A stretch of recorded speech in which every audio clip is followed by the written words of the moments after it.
বিল্লাল ভাই এবং জুয়েল ভাই এবং নাসা ভাই, আপনারা ধীরে ধীরে ধীরে ধীরে এত পরিমাণ একটা জ্ঞানজামের সৃষ্টি করতেছেন। প্রত্যেকটা জেলায়, প্রত্যেকটা থানায়, প্রত্যেকটা গ্রামে এই পরিস্থিতি চলতেছে। আসলে আপনারা চিন্তা করে দেখেন তো, আসলে কি এটা ঠিক? এটা আদৌ ঠিক হয়?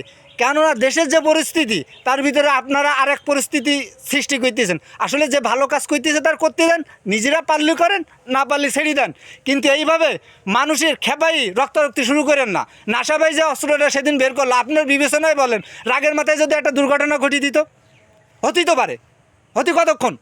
তাহলে আমি টিকটক ভাইদের বলি, আপনারা এই বিষয়ে আপনারা যত ছোটো যে কিউটারগুলো আছেন, টিকটক ভাইরা আছেন, আপনারা সবাই একটা সিদ্ধান্ত নেন, নিয়ে এটার একটা ব্যবস্থা করতে হবে, যাতে কোনো প্রকারে কোনো জ্ঞানজাম, কোনো রাহাজানি, কোনো মানে খুনখারামি কোনো কিছু যাতে না হয়।